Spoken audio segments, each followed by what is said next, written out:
اپنے گھروں سے چلتے ہیں، اور بہت سے مقامات پہ دیکھا گیا ہے مرثیہ ختم ہوتا ہے تب پہنچتے ہیں لوگ.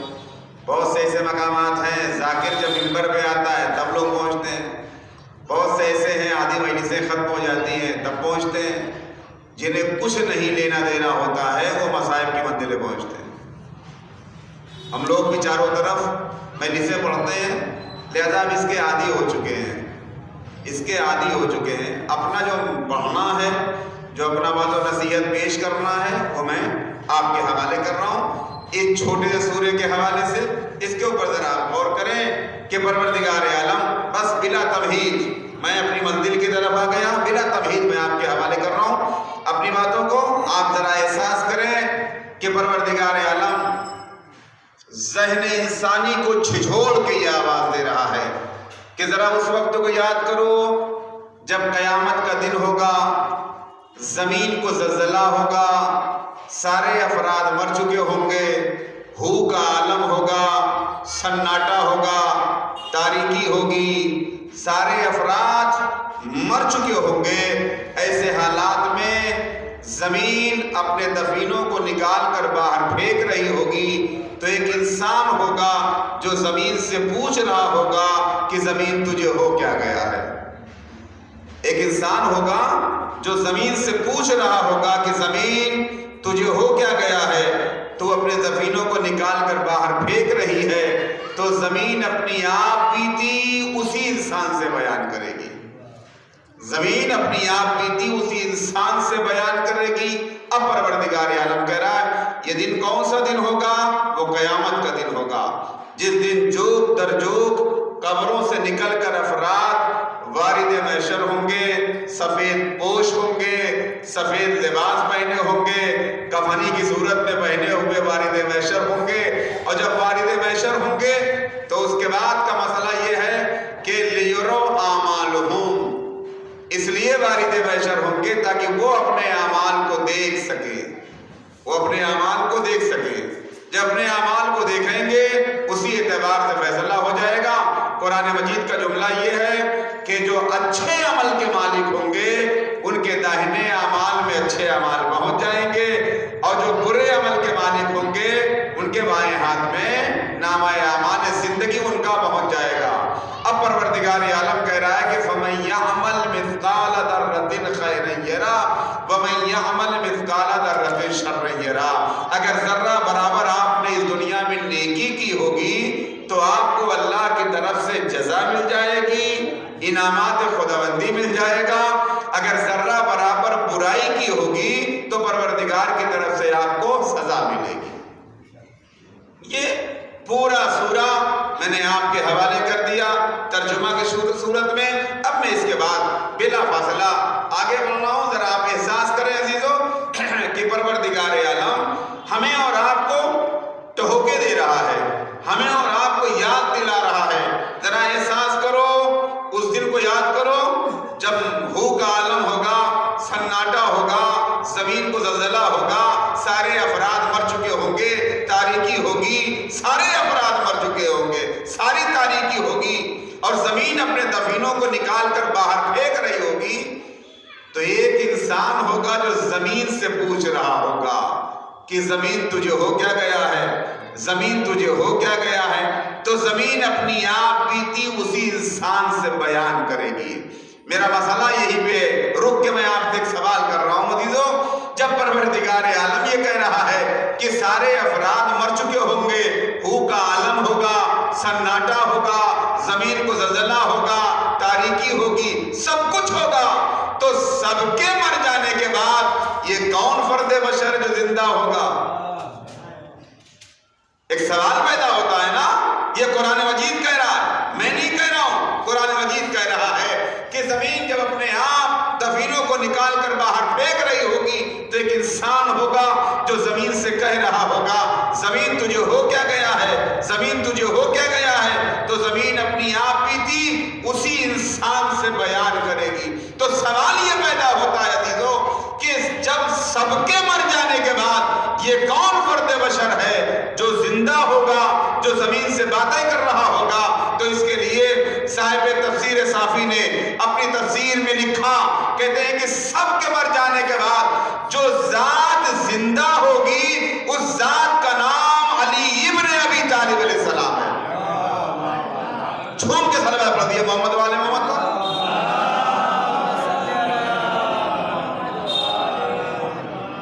جو سب کے مر جانے کے بعد زندہ ہوگا اس ذات کا نام علی ابن ابی طالب ہے. جملہ کہوں آپ کے حوالے کروں, اس کا مطلب یہ ہے جس دن سب کو موت ہے اس دن علی اور اولاد علی کو موت نہیں ہے. جس دن سب کو موت ہے اس دن علی اور اولاد علی کو موت نہیں ہے. کیوں؟ یہ تو حیات بخش آقا ہے نا. یہ حیات دینے کے لیے آئے تھے, یہ مرنے کے لیے نہیں آئے تھے, یہ حیات دینے کے لیے آئے تھے. جملہ آپ کے حوالے ہے عزیزو. اما جو ان کی محبت میں مر جائے اسے تو موت آتی نہیں, تو انہیں کہاں سے موت آئے گی؟ آپ نے تو بار بار حدیث سنی ہوگی پیغمبر کی, من مات علی حب آل محمد مات شہیدا, من مات علی حب آل محمد مات مغفورا, من مات علی حب آل محمد مات تائبا, من مات علی حب آل محمد مات مغفورا. جو شخص آل محمد کی محبت کو دل میں بسائے ہوئے مر جائے وہ شہید مرتا ہے, وہ توبہ کیا ہوا مرتا ہے, وہ بخشا ہوا مرتا ہے. تو ظاہر سی بات ہے جو ان کی محبت میں مر جائے اسے تو موت آتی نہیں, تو انہیں کہاں سے موت آئے گی؟ یہ تو حیات بخش آقا ہیں, یہ حیات بخش آقا ہیں, انہیں موت نہیں ہے. اب جملہ میں آپ کے حوالے کر رہا ہوں عزیزو, بڑا وزندار جملہ میں آپ کے حوالے کر رہا ہوں کہ آپ ذرا احساس کریں جو ان کی محبت میں مر جائے اسے تو موت نہیں ہے, اسے تو موت نہیں ہے. اور خود یہ حیات بخش آقا جو حیات دینے کے لیے آئے تھے, مرنے کے لیے نہیں آئے تھے. یہ جملہ میں نے بار بار تکرار کیا کہ حیات دینے کے لیے آئے تھے, مرنے کے لیے نہیں آئے تھے. آپ ہمارے ائمہ کی حیات طیبہ کو اٹھا کے دیکھیے, بڑے دعوے کے ساتھ جملہ کہہ رہا ہوں عزیزو, ہمارا کوئی بھی امام اس دنیا سے طبعی موت نہیں گیا ہے. ہمارا کوئی بھی امام اس دنیا سے طبعی موت نہیں گیا ہے. اپنی موت ہمارا کوئی امام مر کے دنیا سے نہیں گیا ہے. بھائی ان تک زہر پہنچا تو موت آئی, ان تک تلوار پہنچی تو موت آئی, ورنہ یہ چیلنج کر رہا ہوں عزیزو, ان تک زہر پہنچا تو موت آئی, ان تک تلوار پہنچی تو موت آئی. اگر تلوار نہ پہنچتی, زہر نہ پہنچتا تو یہ قیامت تک زندہ رہتے. دلیل کیا ہے؟ دلیل یہ ہے جس امام تک نہ تلوار پہنچی نہ زہر پہنچا وہ 1400 برس سے آج غیبت کے پردے میں زندہ ہے. صلوات پر محمد وال محمد.